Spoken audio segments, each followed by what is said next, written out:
What's up everyone, Steven here with Neural DSP, and today I'll be going over how I created the tones for last week's Artist Tones cover of I'm Awake by Neural DSP artist Intervals. Let's dig into it. So before I get to the presets and the tones, I really want to talk a little bit about my approach to this artist tones in general. I really wanted to be as minimalistic as possible while dialing in these tones and processing this mix. I really wanted to stretch myself with these plugins to show that they are capable of doing so much more. So I avoided as much post-processing as possible, utilizing only dynamics like compressors or limiters, and maybe just a little bit of surgical EQ here or there.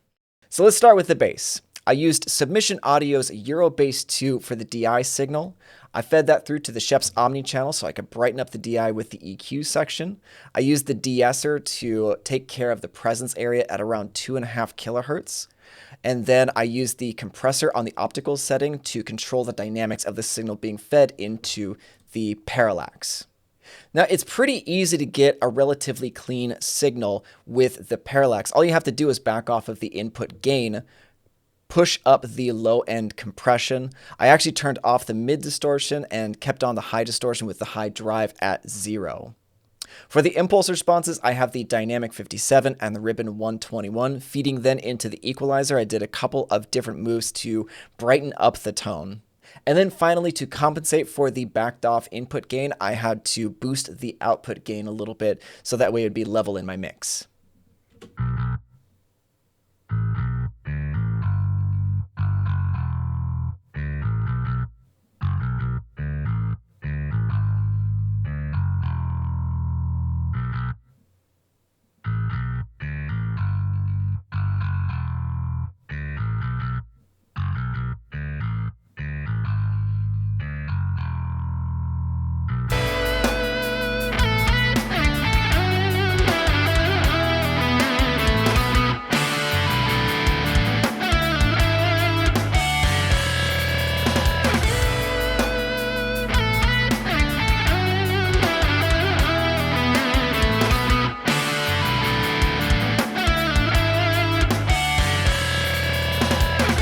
Now let's go ahead and move on to the guitars. Now this was actually incredibly challenging, not simply just because the playing was difficult to learn, but also trying to get the right source tone was very tough.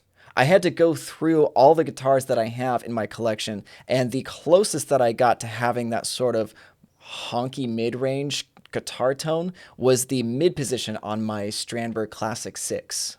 However, after getting that initial source tone down, it was a relatively easy thing dialing in a tone afterwards with a Dynamic 57, a Ribbon 121 to kind of give me a little bit of a low-end boost.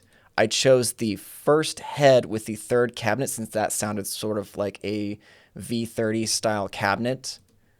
I used the overdrive pedal to brighten up the tone pretty considerably and push the level into the head. With the head, I boosted the mids, the trebles, and backed off the bass just slightly. The gain's just a little bit above noon with the bright switch on. When we take a look at the delay and the reverb, I went with fairly subtle settings with the dry wet knobs, as well as darkening up the tone on both the delay and the reverb. Now, I mentioned earlier that I really didn't want to rely on post-processing a whole lot, so I really leaned heavily on the EQ sections in these plugins. So let's listen to how the EQ really pulls that tone out of my signal.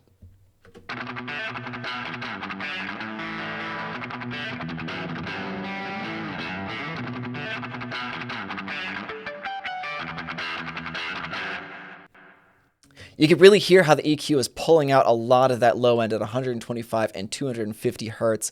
I then brightened up 1 kilohertz, 2 kilohertz, ducked 4 kilohertz just because it was getting a little bit too scratchy, and then finally just another boost at 8 kilohertz.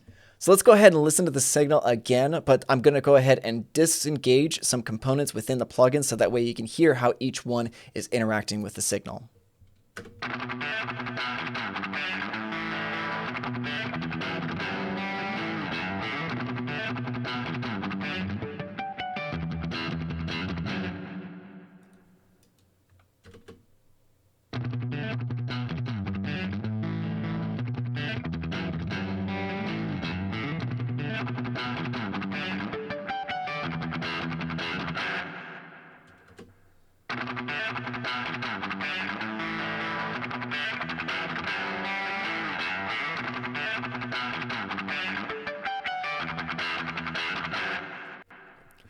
So you can almost hear the progression where I chose my clean channel. I probably went over to my impulse responses next and chose my dynamic 57, 121. I went over to my overdrive pedals and really brightened up the tone, and then used the EQ to polish off the signal.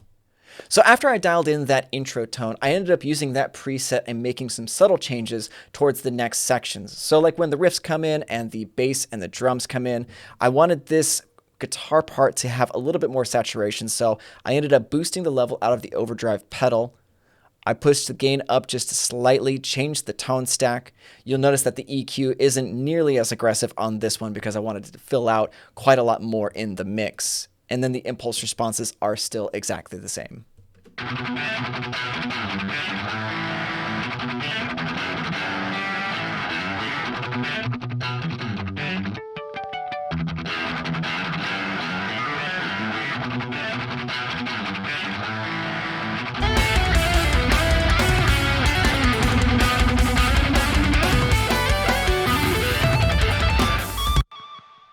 For the final rhythm guitars, my approach was a little bit different yet again. I wanted a slightly subtler guitar tone for this. I went with a single dynamic 57.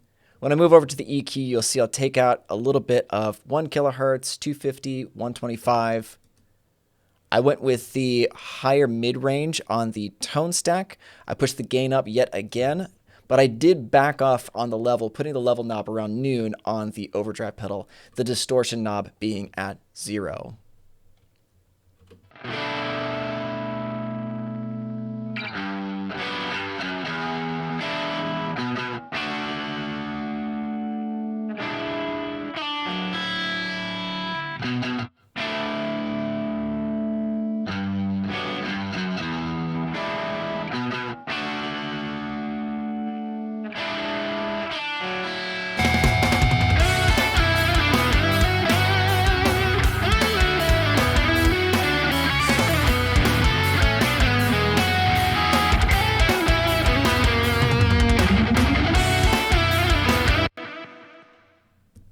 And then finally, last but not least, we get to the lead track, which I used the third head with its matching cabinet, the dynamic 57 and the condenser 414 for my impulse responses. When we look at the head controls, I backed off the gain till about 9 o'clock, boosted the lows, mids, and highs, and backed off the presence and depth knobs. We get to the overdrive pedal, and I've boosted the tone just slightly. I didn't boost the level out of this pedal. I just wanted a little bit more brightness out of it. When we take a look at the delay and reverb, I really wanted to have sort of a more bouncy sort of vibe that didn't really trail too long afterwards, because I didn't want those notes to be jumbling over each other, because there is quite a lot of notes being played.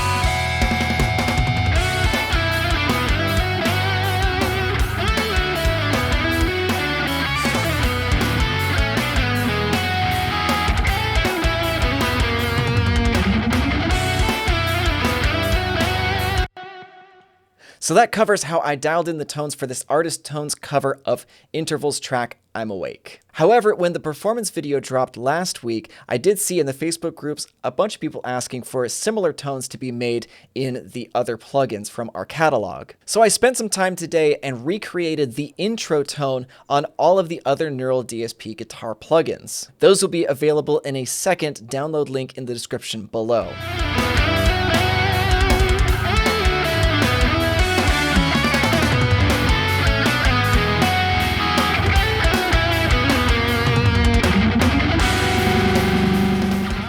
Thank you so much for checking out this video. If you like the sort of content that you saw today, you want to see more like it, go ahead and leave your comments below and let me know what artist or guitar player you want to see me cover in the future. While you're there, leave a like, share, subscribe, and hit that bell icon for notifications on when we upload new content to this channel. And as always, I'll see you in the next video.